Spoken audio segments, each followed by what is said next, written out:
jumpa musuh, ajak mereka pada 3 perkara. Ajak itu bahasa Indonesia, bahasa Arabnya dakwah. Fad'uhum, dakwahi mereka 3 perkara. Fa inhum ajabuhum faqbalu minhum wa kuffu anhum. Kalau mereka menerima salah satu dari 3 perkara ini, kok diterima, maka kalian juga terima. Wa kuffu anhum, tahan diri kalian, jangan kalian perangi. Jadi umat ini, kita semua sebenarnya kalau ingin dapat pertolongan Allah, tolong agama Allah.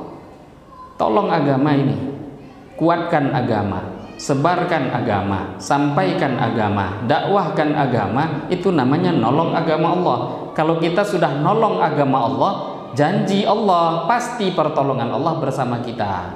Pasti. Wala tufsidu fil ardi, jangan kalian merusak di permukaan bumi.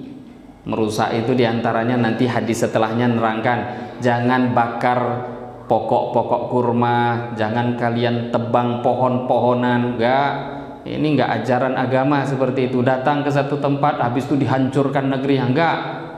Pohon korma semua jangan dihancur, jangan dirusak. Assalamualaikum warahmatullahi wabarakatuh, jamaah dimanapun berada. Belakang saya ini adalah asrama para santri tahfiz Quran Pondok Pesantren Nurul Azhar 1. Alhamdulillah dalam perjalanan panjang dari mulai tanah wakaf, rumah guru yang sekarang dipakai untuk asrama, karena ini akan ditempati insya Allah bulan depan. Kemudian ada pendopo, berjalan dengan lancar, jamaah dimanapun berada yang selama ini mensupport program pembangunan pesantren Nurul Azhar di Riau, berkah selalu.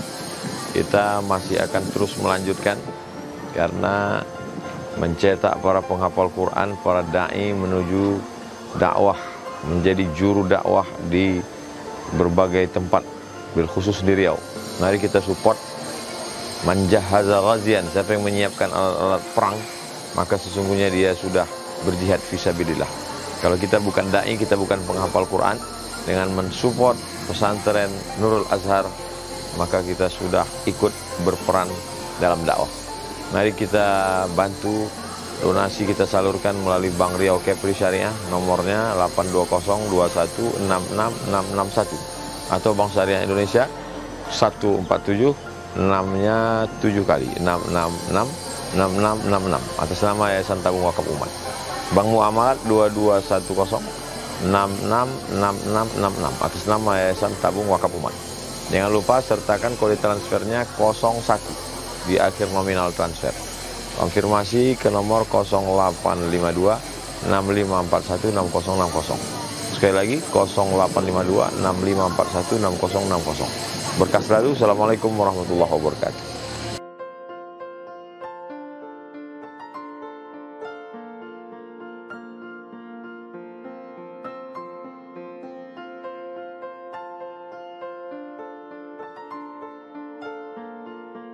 Ketika di Bismillahirrahmanirrahim. Rabbi syrah li sadri wa yassir li amri wa hlul 'uqdatam min lisani yafqahu qawli.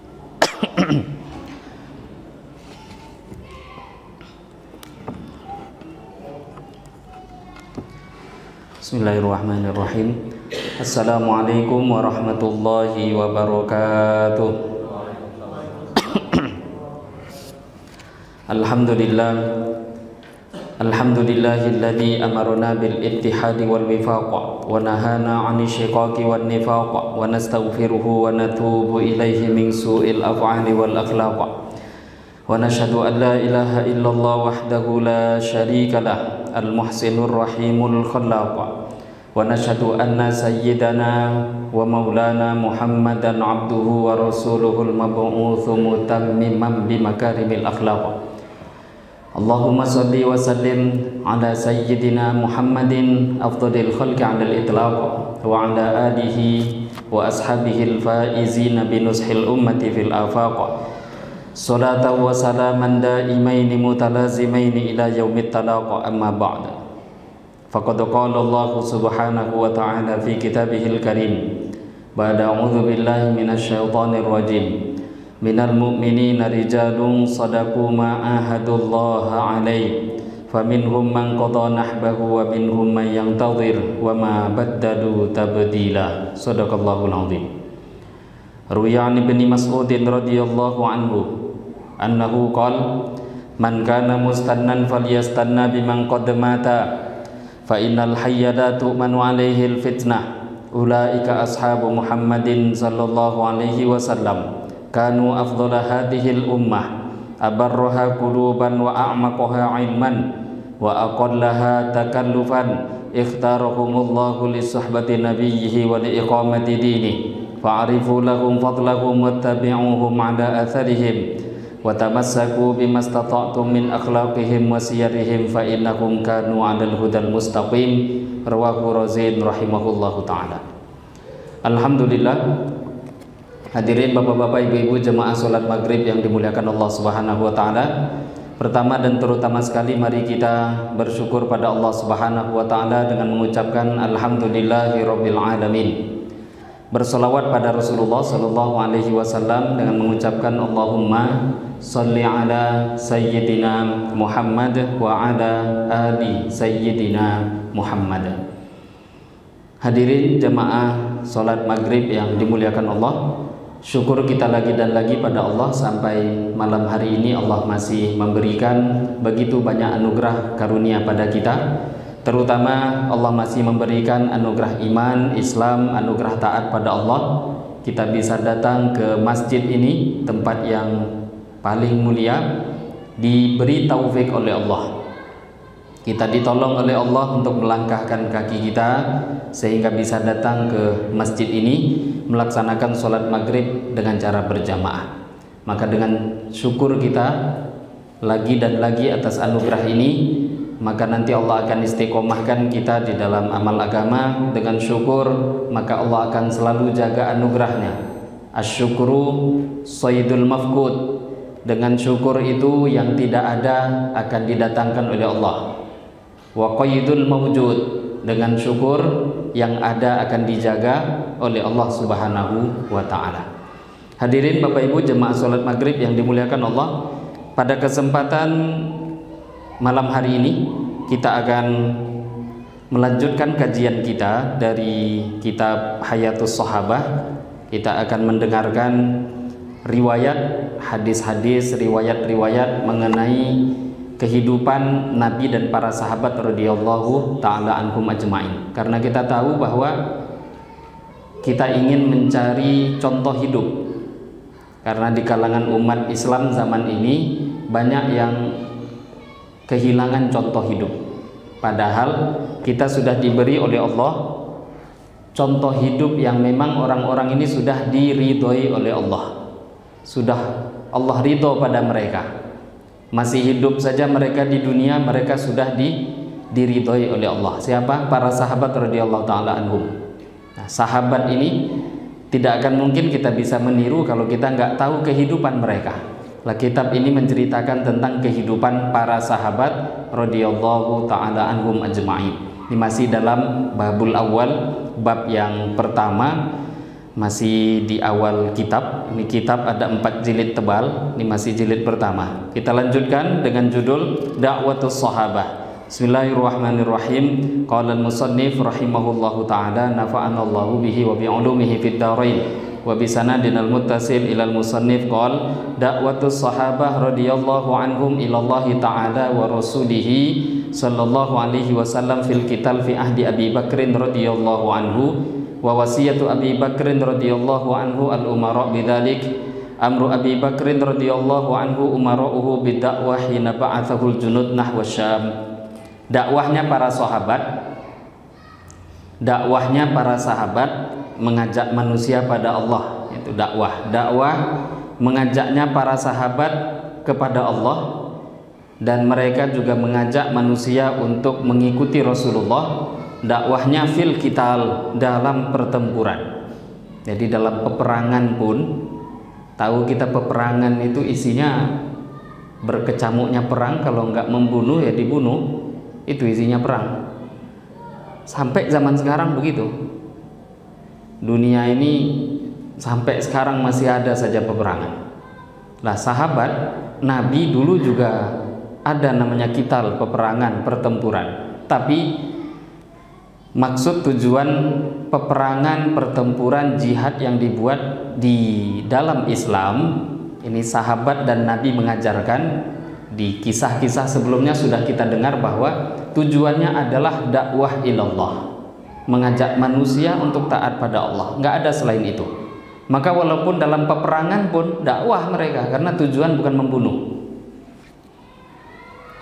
Dan ini kisah di zaman Sayyidina Abu Bakar Siddiq radhiyallahu ta'ala anhu. Kalau zaman Nabi sudah kita dengarkan bagaimana dakwah di zaman Nabi. Sekarang zaman setelahnya, sahabat terutama Abu Bakar Siddiq radhiyallahu anhu, karena beliau sudah dididik oleh Nabi, maka zaman kekhilafahan beliau pun juga beliau teruskan. Wasiatnya Abu Bakar kepada para amir, pimpinan-pimpinan pasukan, agar para amir tadi mengajak dakwah kepada manusia, dan terutama dalam riwayat ini yaitu nasihatnya Sayyidina Abu Bakar kepada amir-amir pasukan yang dikirim nahwa Syam, mengarah menuju negeri Syam. Ya, Syam itu sekarang sekitaran ya Suria yang sedang gempa, Lebanon, sekitaran situ Syam. Jadi ketika pasukan dikirim ke arah sana, nasihat apa yang disampaikan oleh Sayyidina Abu Bakar kepada pimpinan amir-amir pasukan tadi? Ini riwayat yang akan kita dengarkan.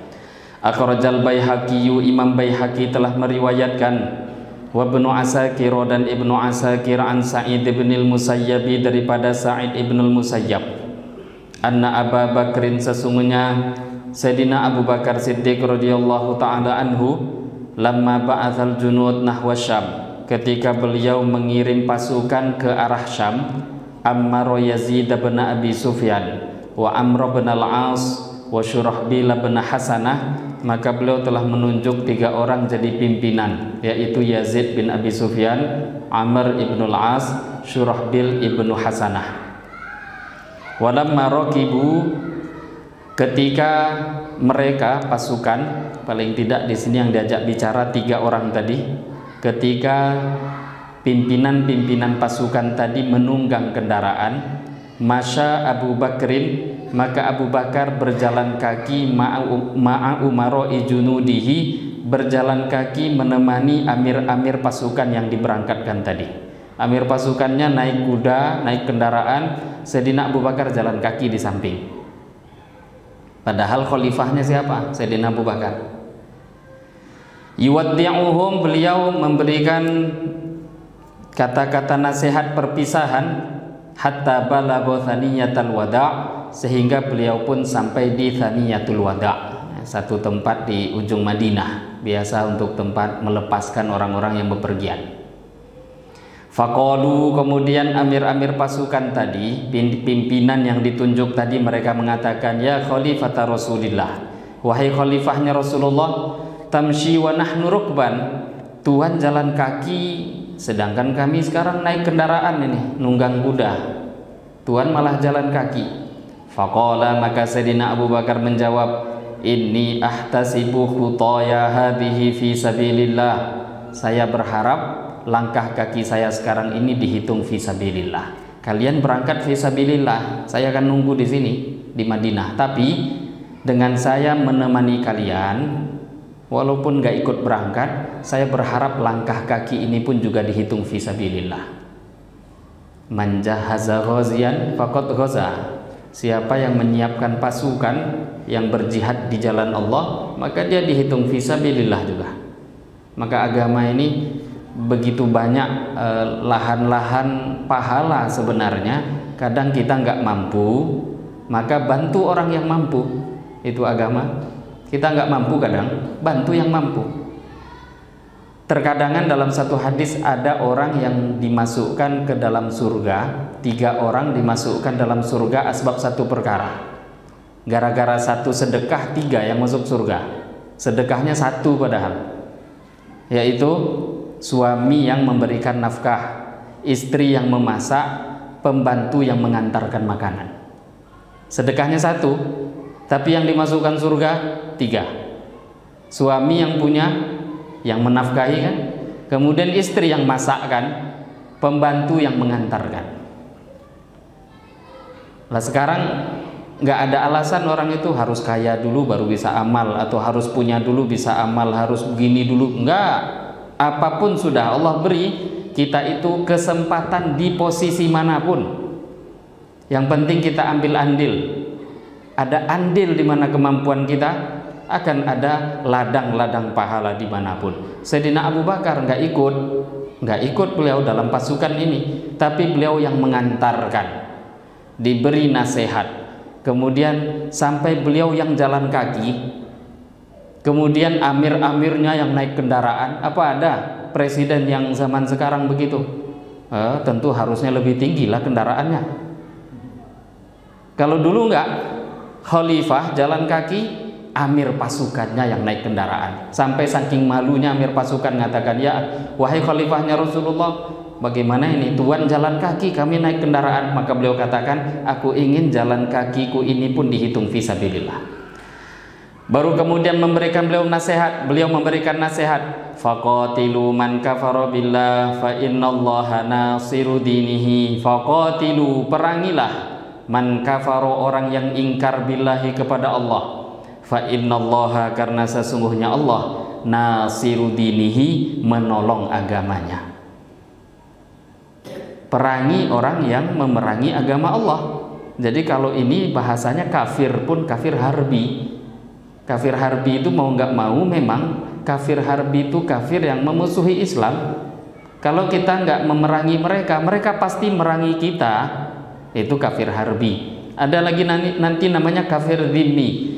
Orang-orang yang tidak Islam, kafir non muslim, tapi ada perjanjian dengan umat Islam. Ada keterikatan janji dalam satu keterikatan. Itu namanya kafir dhimmi, nggak boleh diperangi. Dan perang itu Bapak Ibu nggak semudah seperti orang-orang yang nuduh umat Islam. Zaman dulu Islam ini perang aja. Enggak. Perang itu adalah khalifahnya. Kalau nggak ada khalifah nggak ada perang. Kalau nggak ada khalifah nggak ada perang. Umat Islam nggak ada amir, nggak akan ada perang. Faqatilu, perangilah orang yang ingkar kepada Allah. Fa innallaha nasiru dinihi, karena Allah menolong agamanya. Jadi ini ucapan ini sesuai dengan ayat Al-Quran. In tansurullaha yansurkum wa yuthabbit aqdamakum. Kalau kalian tolong Allah, ini orang kalau nggak mau pakai takwil bahaya di sini. Bisa kita nolong Allah Bapak Ibu? Enggak. In tansurullah, kalau kalian nolong Allah, mau nggak mau nih ditakwil nih. Jadi orang yang baca zahir ayat gawat darurat. Tolong agama Allah.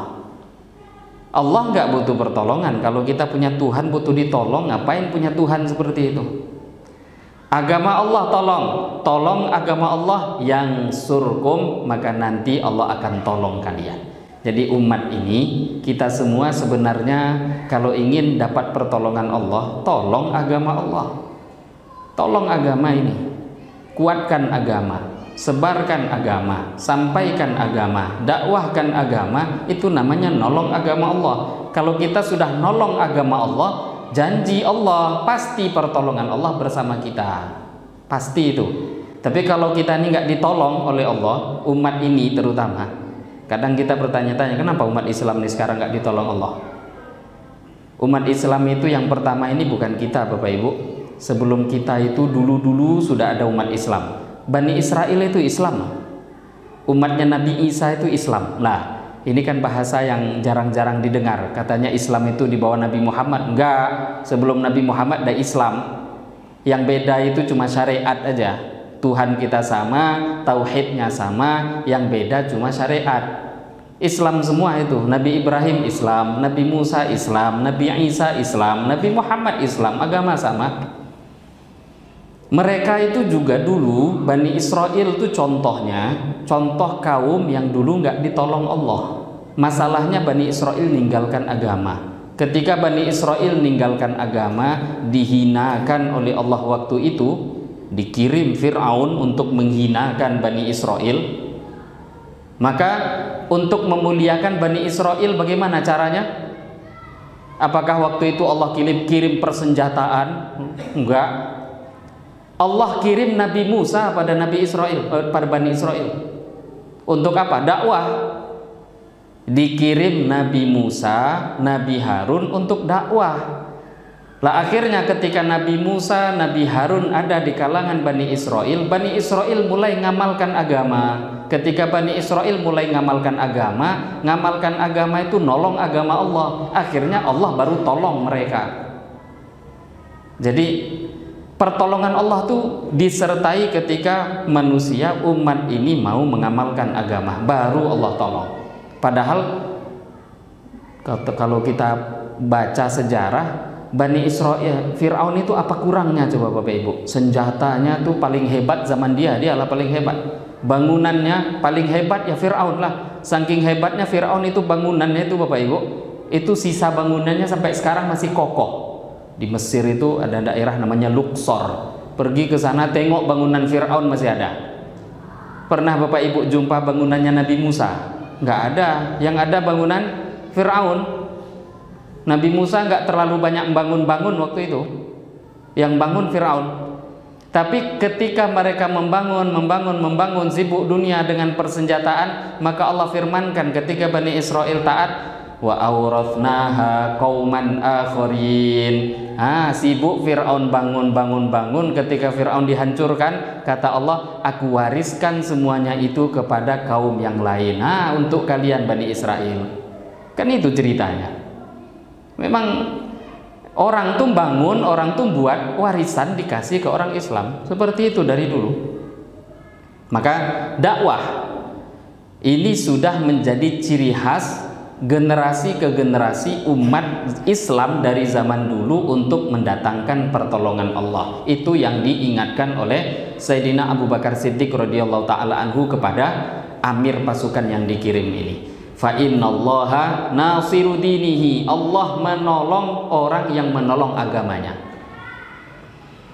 Wala taghullu. Ini pesan beliau juga. Wala taghullu, jangan kalian gulul dalam jihad. Gulul itu kalau bahasa sekarang korupsi. Tapi bahasa korupsi ini terlalu halus Bapak Ibu. Pencuri. Jangan kalian gulul dalam jihad ini. Tapi gulul itu ada definisi yang lebih detail, yaitu gulul mengambil harta ghanimah sebelum dibagikan. Padahal kita tahu kalau Bapak Ibu belajar bab fikih tentang bab jihad ini, ghanimah itu siapapun yang ikut berperang, mereka semua punya hak dengan ghanimah.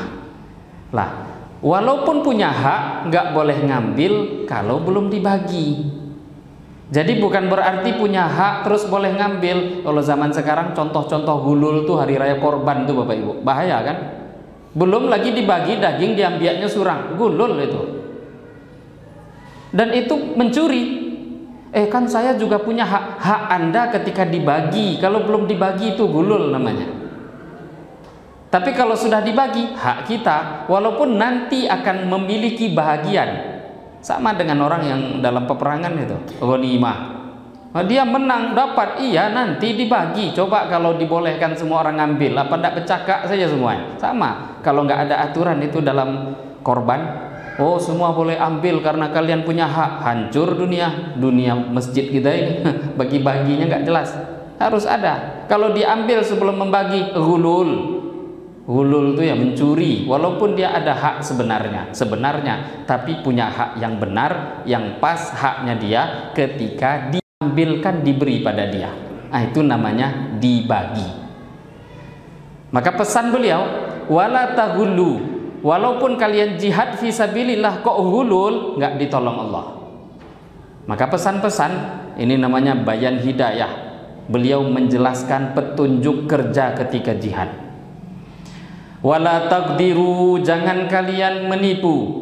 Wala tajbunu, jangan kalian penakut. Kok perang takut itu perang macam apa? Nggak bisa. Jangan penakut. Pilihan maju terus, kalau nggak ditolong Allah terus hidup, kalau nggak mati syahid. Wala tajbunu, jangan kalian takut. Kalau zaman dulu bahkan para amir-amir pimpinan dari pasukan itu banyak, mereka tuh membuat cara-cara supaya pasukan itu nggak berubah pikiran, jangan takut, jangan lari. Contoh dulu ada satu orang pimpinan dikirim di zaman dikirim ke Karachi zaman tabi'in. Di zaman tabi'in satu pasukan dikirim ke Karachi dipimpin oleh anak muda umur 17-18 tahun namanya Muhammad Ibnul Qasim, turun di Karachi, India Pakistan. Maka di sana Muhammad Ibnul Qasim di zaman tabi'in dibakar semua kapal oleh Muhammad Ibnul Qasim, dibakar itu kapal semua. Apa kata Muhammad Ibnul Qasim, amir pasukan, pimpinannya? Mau pilih apa kalian sekarang? Mau pulang kapal dah hancur semua? Pilihan kalian cuma dua, berjuang jalan Allah atau mati syahid. Jadi macam harus begitu namanya pertempuran. Kalau sudah kabur diberikan peluang tidak akan. Tapi ini beliau katakan wala tajbunu, jangan takut. Karena kalau sudah takut itu Bapak Ibu, kita ini kalau sudah penakut itu bahasa lainnya sudah mati sebelum mati. Orang kalau memelihara sifat penakut itu nggak baik. Dia sudah mati sebelum mati, belum lagi mati dan mati, namanya mati ketakutan. Wala tufsidu fil ardi, jangan kalian merusak di permukaan bumi. Merusak itu diantaranya nanti hadis setelahnya nerangkan, jangan bakar pokok-pokok kurma, jangan kalian tebang pohon-pohonan, enggak. Ini enggak ajaran agama seperti itu. Datang ke satu tempat habis itu dihancurkan negeri, enggak. Pohon korma semua jangan dihancur, jangan dirusak. Wala ta'su ma tu'marun, jangan kalian maksiat mengingkari ma tu'maruna, apa yang telah diperintahkan pada kalian. Apa yang diperintahkan urusan agama jangan diingkari.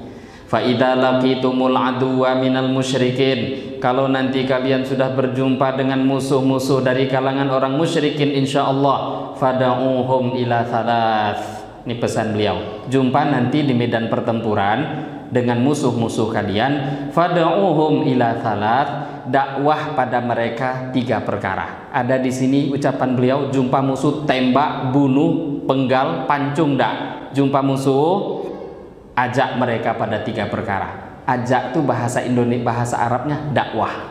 Fad'uhum, dakwahi mereka 3 perkara.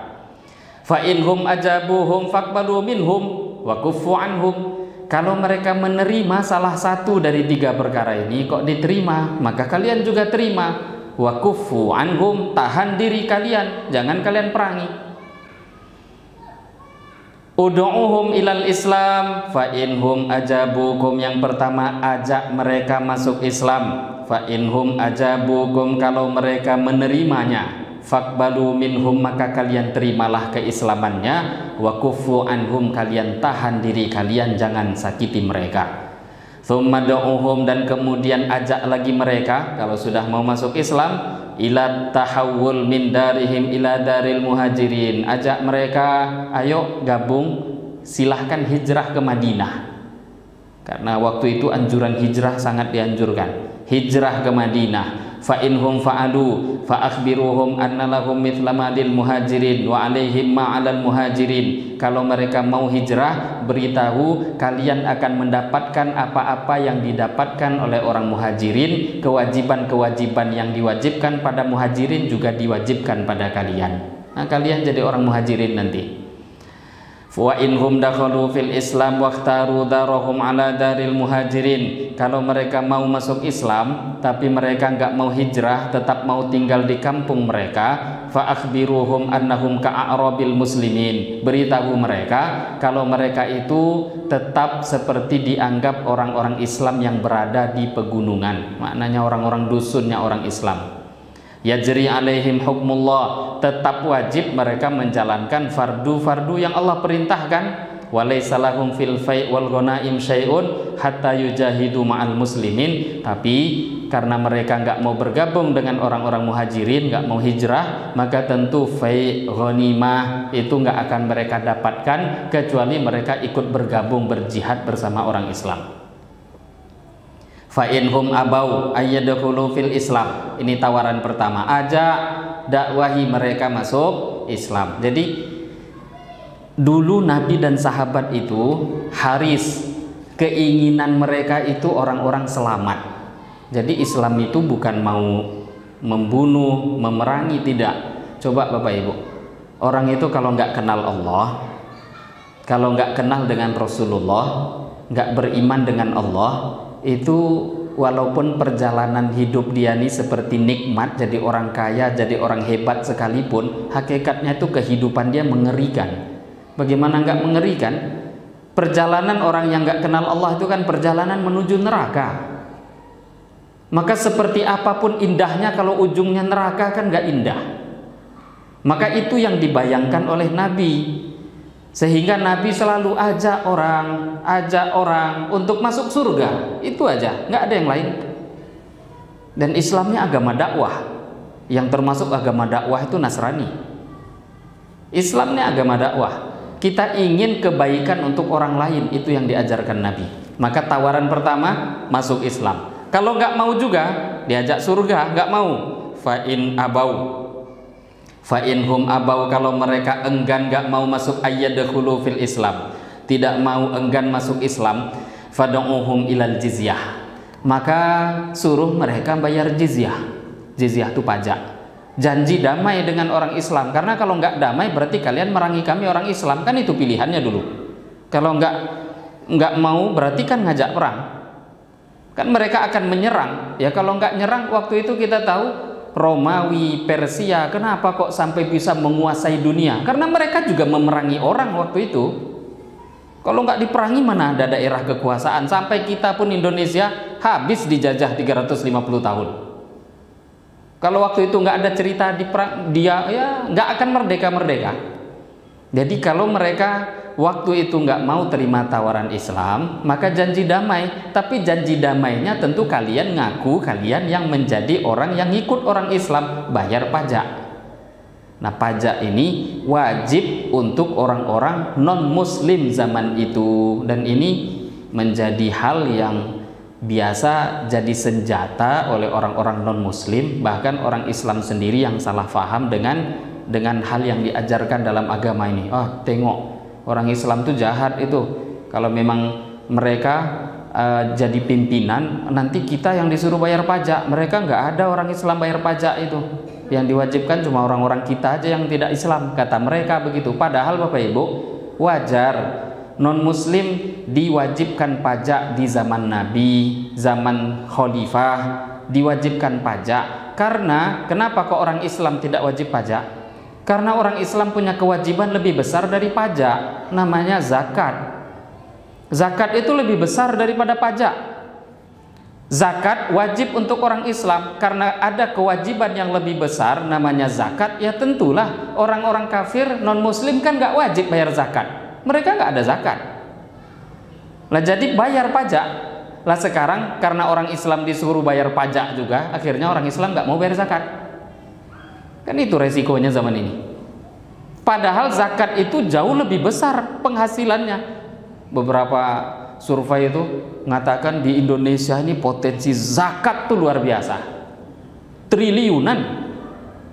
Tapi karena tidak tertata, ya tadi udah mungkin mereka sudahlah kami udah bayar pajak, nggak usah aja lah bayar zakat. Padahal nggak bisa lepas itu, nggak bisa gugur kewajiban zakat gara-gara dia bayar pajak. Nggak, pajak itu hubungan kita dengan negara, zakat itu hubungan kita dengan Allah.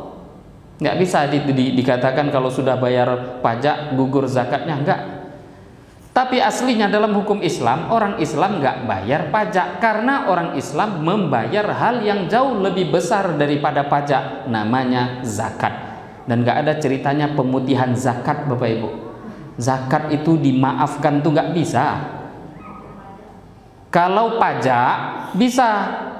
Zaman Nabi pun kalau ada orang non muslim nih, kafir, dia nggak mau masuk Islam, maka dikatakan udah buat janji damai, tapi kalian bayar pajak ya. Karena apa kontribusi kalian dengan negara ini kalau nggak mau bayar pajak? Kalau orang Islam ada, mereka bayar zakat, dari zakatnya dibuat jalan, dari zakatnya akan nolong orang, dari ada lah. Kalian apa? Nah, harus bayar pajak. Tahu-tahu orang kafirnya miskin, maka bagaimana? Diputihkan, nggak perlu bayar. Jadi pajak itu bisa dimaafkan, tergantung kebijakan imam, khalifah, pimpinan. Kalau dia nggak mampu, ya dimaafkan. Tapi zakat nggak bisa. Dia wajib zakat, sudah keluar angka, wajib mengeluarkan zakat 100 juta. Nggak dia bayar, tahu-tahu jatuh miskin. 100 juta tuh nggak gugur sampai hari kiamat. Jadi hutang itu jumpa dengan Allah. Nggak ada ceritanya pemutihan zakat, itu nggak ada. Maka kalau kita paham dengan hal ini normal. Oh ini jahat ini, bayar zakat kita aja orang-orang non muslim, yang Islam katanya enggak. Ya melihat dari sudut pandang satu saja, karena sebenarnya orang Islam itu memiliki kewajiban yang jauh lebih besar, namanya zakat. Maka tawarkan pada mereka, kalau nggak mau masuk Islam bayar pajak, karena kalian berada dalam lingkupnya orang Islam. Ini negara lingkupnya orang Islam. Fa inhum fa'alu faqbalu minhum wa kufu anhum. Kalau mereka terima tawaran itu, mau bayar pajak, terima. Maka kalian tahan diri, jangan perangi mereka. Wa inhum abau, kalau mereka juga nggak mau, berarti kan ngajak perang. Nggak mau itu, kami maunya perang aja. Fasta'inu billahi alaihim faqatiluhum insyaallah. Maka kalau nggak mau, mereka tetap mau memerangi orang Islam, fasta'inu billah, maka kalian minta tolonglah pada Allah, faqatiluhum insyaallah, baru kemudian kalian jihad dengan mereka. Tapi sebelumnya ista'inu, minta tolong dulu pada Allah, karena kalau Allah nggak tolong, kalian juga nggak bisa buat apa-apa. Maka ini nasihat Sayyidina Abu Bakar. Tapi belum selesai. Wala tu'rikunna nakhlan, jangan kalian nanti sampai di daerah mereka, jangan kalian potong, jangan kalian tebang nakhlan, pohon korma yang ada di sana. Ini kadang kan perang itu juga jahatnya luar biasa Bapak Ibu. Dihancurkan semua. Tengoklah perang. Islam punya aturan. Walaupun perang ada zaman sekarang, kita tengok coba. Air minum pun, apa yang vital-vital di negara tuh itu yang dihancurkan semua. Islam enggak.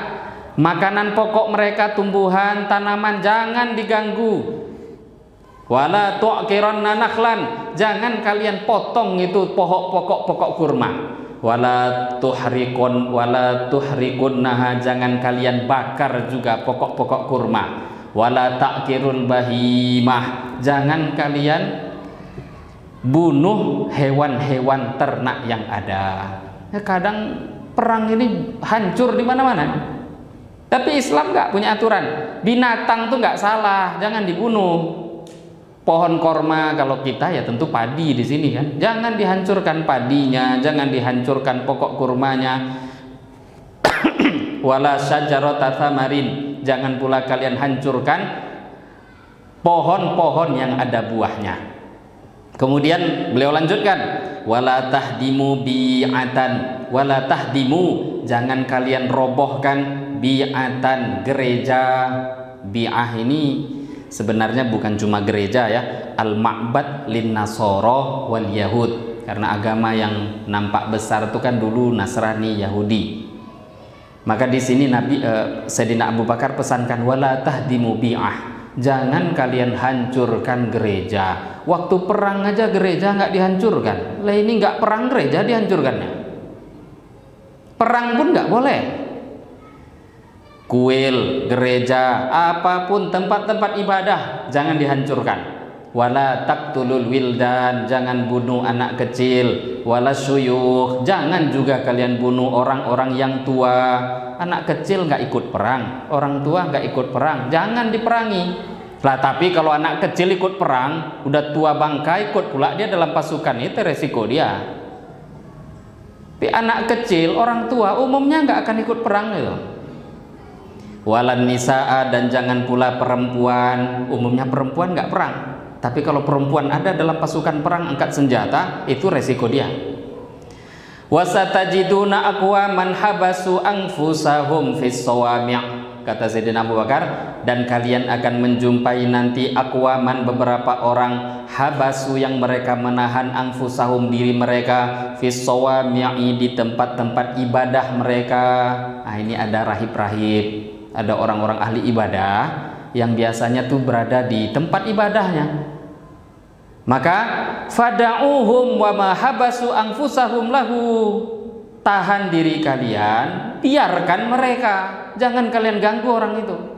Itu orang-orang ahli ibadah tuh nggak akan ikut perang itu. Kalau ikut perang lain cerita. Maka kata Sayyidina Abu Bakar, kalian pergi nanti di kampung-kampung itu akan menjumpai juga orang-orang yang sibuknya tuh cuma ada di dalam tempat ibadah mereka. Maka biarkan mereka. Wasatajiduna akharina ittakhadhu lisyaitan fi awsati ru'usihim afhasan, dan kalian akan jumpai nanti orang-orang lain yang mereka menjadikan setan di kepala-kepala mereka. Ini maksudnya kalau yang saya pahami dari hadis ini ya macam dukun, orang-orang yang membuat ciri-ciri tanda-tanda entah apa yang dikalungkan di badan, di kepala. Biasanya kan ada dukun-dukun ya. Itu perangi, kata Sayyidina Abu Bakar. Fa in wajadtum ulaika, kalau orang yang seperti itu kalian jumpai, fadribu a'naqahum insyaallah. Perangi orang yang seperti itu dengan izin Allah. Kata fi Kanzul Ummal, seperti ini yang diriwayatkan dalam kitab Kanzul Ummal. Nah ini hadirin Bapak Ibu, ini satu kisah, satu riwayat yang cukup panjang tadi kita dengarkan, bagaimana nasihat-nasihat khalifah selepas meninggalnya Rasulullah. Dulu Nabi, kisah yang sebelumnya sudah kita dengar bahwa Nabi pun kalau sudah kirim pasukan, maka Nabi perintahkan dakwah dulu. Sehingga ada beberapa waktu yang lalu kita dengarkan ada satu orang sahabat dikirim dalam satu pasukan, maka ketika mereka sudah sampai di satu tempat yang diperintahkan Nabi, satu orang dari kalangan sahabat itu maju memacu kudanya paling depan, kawan-kawannya tertinggal di belakang. Kenapa dia maju kudanya ke depan? Rupanya untuk teriak pada orang-orang penduduk sana, hei, masuk Islamlah, sembah Allah, taat pada Allah, ucapkan la ilaha illallah, tuhrozu, kalian selamat nanti. Tahu-tahu betul sekampung masuk Islam semua. Akhirnya sampai di tempat itu, sahabat-sahabat yang lain negur dia, kamu ini gara-gara kamu ajak orang ini masuk Islam tidak dapat ghanimah kita. Nah, akhirnya kejadian itu dilaporkan pada Rasulullah Shallallahu Alaihi Wasallam. Maka akhirnya Nabi memuji orang yang tadi mengajak maju ke depan, mengajak orang lain masuk dulu ke dalam agama Islam. Karena tujuannya itu kok, dakwah. Nah, zaman Nabi seperti itu. Ternyata zaman setelah Nabi wafat sama. Apa yang dibuat Nabi dilanjutkan oleh Khalifah Abu Bakar Siddiq radhiyallahu taala anhu. Lah, ini pun juga nanti kita akan dengarkan zaman per zaman, generasi ke generasi dalam kitab ini, supaya kita tahu ternyata sahabat itu betul-betul ngikut Nabi secara sempurna. Sayyidina Umar juga begitu. Ya, Sayyidina Umar juga melakukan hal yang sama. Ini satu kisah pendek, kita lanjutkan sedikit. Amru Abi Bakrin Khalidan radhiyallahu anhu mahina ba'athahu ilal murtaddin. Perintahnya Abu Bakar Siddiq kepada sahabat Khalid bin Walid ketika beliau mengutus Khalid bin Walid kepada orang-orang yang murtad keluar daripada agama Islam. Jadi ada orang sudah Islam murtad, maka diutus oleh Sayyidina Abu Bakar Khalid bin Walid.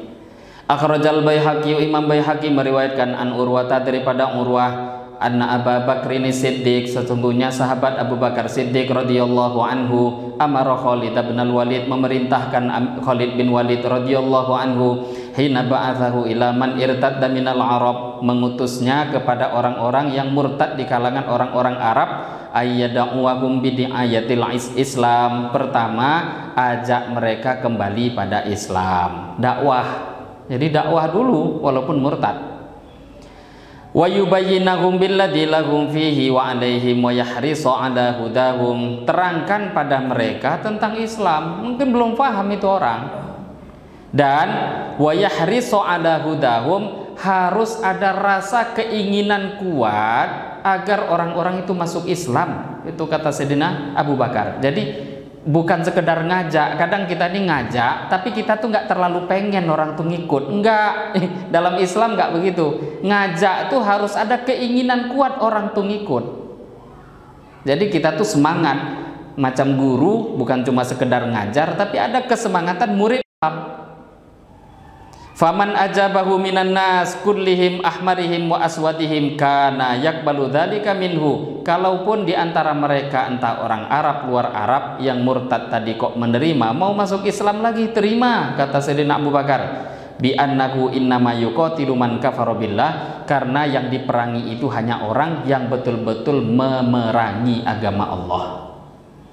Alal iman billah fa idza ajabal mad'u ilal Islam, apabila yang diajak itu betul-betul mau kepada Islam, wa sadaqa imanuhu, dan benar imannya, lam yakun alaihi sabilun, tidak ada jalan untuk orang tadi untuk kita sakiti. Wa kanallahu huwa hasibahu, untuk urusan hatinya Allah yang akan menghisapnya.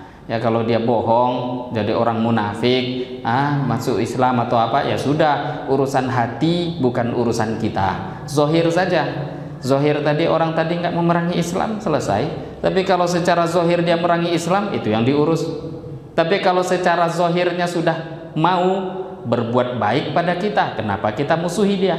Urusan hati dia serahkan kepada Allah. Wa man lam yujibhu ila ma da'ahu ilaihi minal Islam mimman yarji'u anhu ayyaqtulahu, tapi yang enggak mau, yang ingkar kepada Allah, yang memerangi agama Islam, maka mereka itulah orang-orang yang diperangi. Kata fil Kanz, seperti inilah yang diterangkan dalam kitab Kanzul Ummal. Nah ini hadirin Bapak Ibu, dua judul atau dua kisah tadi paling tidak kita dengarkan pada kesempatan malam hari ini. Bagaimana kisah dakwahnya sahabat setelah Rasulullah wafat. Jadi ternyata sama, Islam itu mengajak kita, mengajarkan pada kita, Nabi mengajarkan pada kita harus ada fikir hidayah untuk manusia. Jadi perang itu bukan membunuh, perang dalam Islam itu ada. Karena kalau peperangan itu nggak ada, satu negara itu juga nggak akan terjaga. Karena dengan adanya perang, adanya pasukan. Kok negara nggak ada tentaranya? Bagaimana nanti terjaga itu negara? Maka Islam ada memang perang, tapi perang dalam Islam itu untuk menjaga agama. Supaya manusia, orang-orang itu, semua manusia ini kenal kepada Allah Subhanahu wa ta'ala. Nah ini beberapa kisah yang bisa kita dengar pada malam hari ini. Semoga kita bisa ambil pelajaran, ambil hikmahnya, dan bisa kita fahami, tiru kehidupan sahabat dalam kehidupan kita sehari-hari. Ini saja mungkin yang bisa saya baca pada kesempatan malam hari ini. Semoga berfaedah. Lebih kurangnya mohon maaf. Mari kita tutup dengan doa kifarah majelis. Subhanakallahumma wa bihamdika asyhadu an la ilaha illa anta astaghfiruka wa atubu ilaik. Wabillahi taufiq wal hidayah. Wassalamualaikum warahmatullahi wabarakatuh.